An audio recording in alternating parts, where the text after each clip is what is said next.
Shalom Alaikum.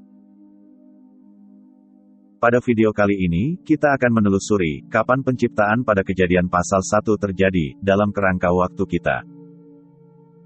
Kesimpulan yang akan dihasilkan jelas adalah suatu hipotesa. Anda bisa menyetujui, bisa mengkoreksi, atau bisa juga tidak setuju sama sekali.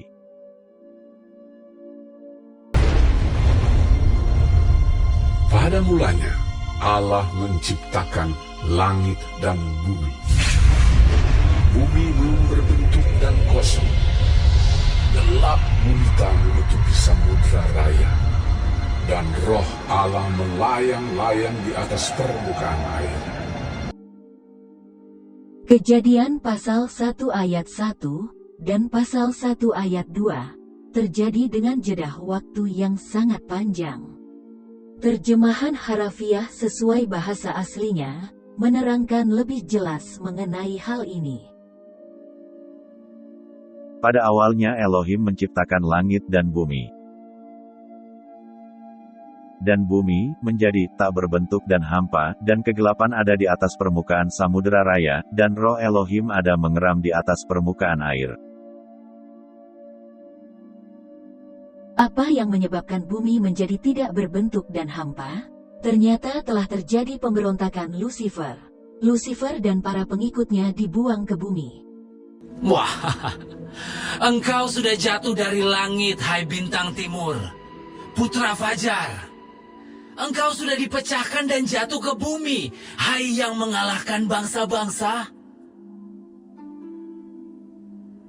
Engkau yang tadinya berkata dalam hatimu, aku hendak naik ke langit. Aku hendak mendirikan tahtaku mengatasi bintang-bintang Allah. Dan aku hendak duduk di atas bukit pertemuan, jauh di sebelah utara. Aku hendak naik mengatasi ketinggian awan-awan. Hendak menyamai yang maha tinggi. Satu lagi yang akan dipegang pada tafsiran ini adalah, satu hari Allah adalah 1000 tahun bagi manusia. Sebab di matamu 1000 tahun sama seperti hari kemarin.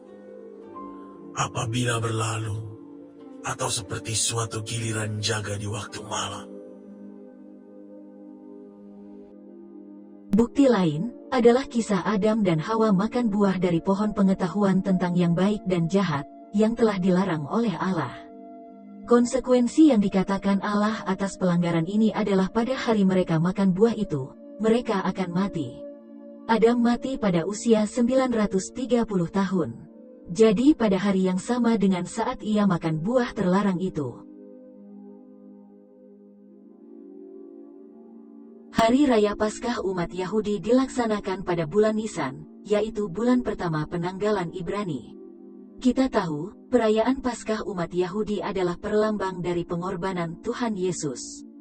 Sesuai ketentuan di kitab Taurat, anak domba yang akan dikorbankan dipilih pada tanggal 10. Dan kemudian disembelih pada tanggal 14 sore. Hal ini mendasari praduga bahwa manusia jatuh dalam dosa pada hari ke-10, sementara Tuhan Yesus disalib pada hari ke-14. Mengapa tanggal 10, saat anak domba dipilih, dikaitkan dengan saat manusia jatuh dalam dosa? Karena saat manusia jatuh dalam dosa, Allah langsung menetapkan keturunan perempuan itu akan meremukkan kepala ular. Sementara ular akan meremukkan tumitnya. Ini berarti Tuhan Yesus, yang dimaksudkan nubuatan ini sebagai keturunan perempuan itu, sudah dipilih untuk dikorbankan. Jika kita melihat ke silsilah ini, Adam jatuh dalam dosa diperkirakan pada tahun 4004 sebelum Masehi. Sementara penyaliban Tuhan Yesus diperkirakan pada tahun 33 Masehi. Jarak keduanya adalah sekitar 4000 tahun, atau 4 hari Allah. Paling tidak, kita menemukan bahwa kenyataan ini masih sejalan dengan tafsiran sebelumnya. Sekarang kita membuat timeline, berdasar rangkuman dari uraian sebelumnya. Kita tambahkan masa terciptanya matahari, bumi, dan bulan. Serta tentang adanya satu kurun spektakuler di bumi, yaitu zaman dinosaurus.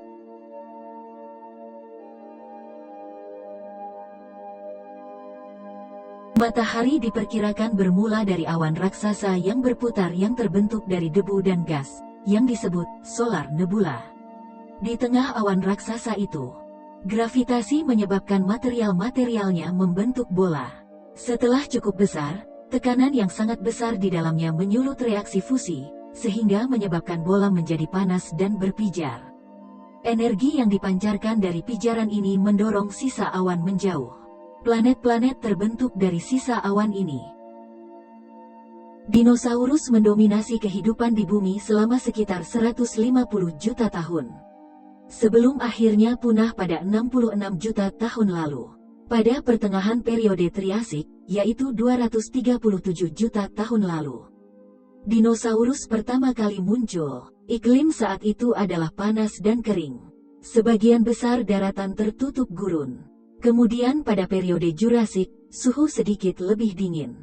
Meskipun masih lebih panas dibanding suhu bumi sekarang. Curah hujan juga meningkat, tanaman tumbuh subur, sehingga memungkinkan munculnya dinosaurus besar pemakan tumbuhan, seperti Apatosaurus, Diplodocus dan Brachiosaurus. Ini adalah para hewan raksasa yang pernah hidup di bumi. Pada akhir periode Jurasik, kawanan mereka mendominasi bumi.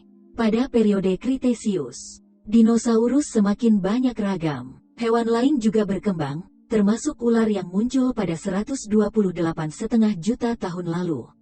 Selama masa itu, belum ada lapisan es di kutub. Banyak misteri sehubungan dinosaurus belum terpecahkan. Dinosaurus memulai hidup dengan menetas dari telur. Tetapi bagaimana dinosaurus melakukan proses kawin belum diketahui. Bahkan bagaimana membedakan jenis kelamin dinosaurus pun belum diketahui.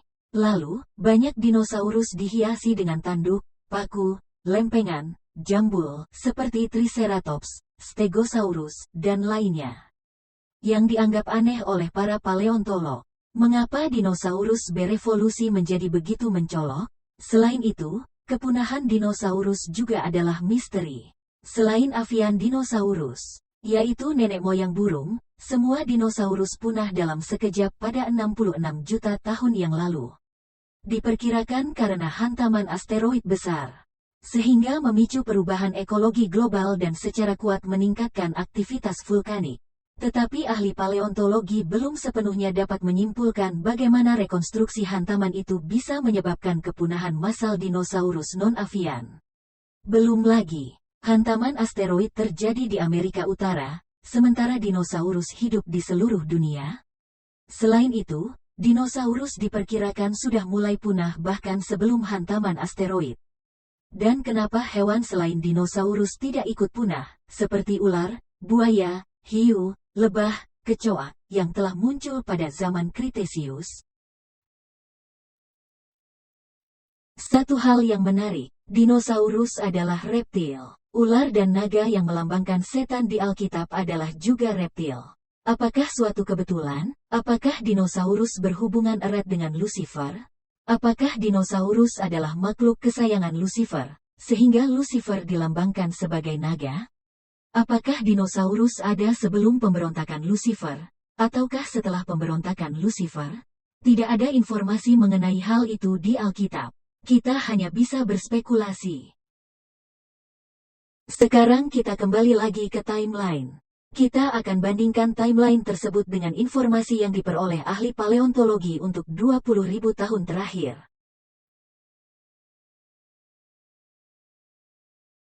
Pada 115.000 sampai dengan 11.700 tahun yang lalu, bumi berada pada zaman es. Lapisan es menutupi sebagian besar Amerika Utara, Eropa Utara, dan Asia. Sehingga menyebabkan kekeringan, penggurunan dan penyusutan permukaan laut. Penurunan lapisan es Antartika Barat terjadi di antara 14.000 dan 15.000 tahun yang lalu. Hal ini selaras dengan bukti kenaikan tiba-tiba permukaan laut pada sekitar 14.500 tahun yang lalu. Setelah itu bumi masuk ke zaman Holosen. Iklim pada zaman Holosen relatif stabil dan menyerupai iklim saat ini. Sebelum Holosen, terjadi pemanasan global. Pemanasan global yang terbesar terjadi dari 11.000 hingga 7.000 tahun yang lalu, mengalir dari selatan ke utara. Hewan dan tumbuhan hampir tidak berevolusi selama zaman Holosen. Akan tetapi, sejumlah hewan besar termasuk mamut dan mastodon, kucing bertaring tajam seperti Smilodon dan Homoderium, dan kungkang raksasa menghilang sebelum zaman Holosen. Penggembalaan hewan jinak pertama ditemukan di Asia Barat antara 11.000 dan 9.500 tahun yang lalu, yaitu saat kambing dan domba pertama kali digiring. Sedangkan 9.000 tahun lalu, ditemukan bukti budidaya tanaman pertama, yaitu gandum, kacang-kacangan, gandum hitam, dan barley. Jadi penciptaan terjadi selama sekitar 6.000 tahun, yaitu 15.000 sampai dengan 9.000 tahun yang lalu. Setelah itu ada satu hari Sabat, yang juga setara dengan masa 1.000 tahun. Penciptaan ulang langit dan bumi tidak bisa dibayangkan sebagai sesuatu yang berawal dari kosong, dan tidak bisa dibayangkan bahwa semua aktivitas yang sedang ada di bumi berhenti. Masih ada aktivitas di bumi, hanya saja terjadi perubahan-perubahan yang sangat dramatis.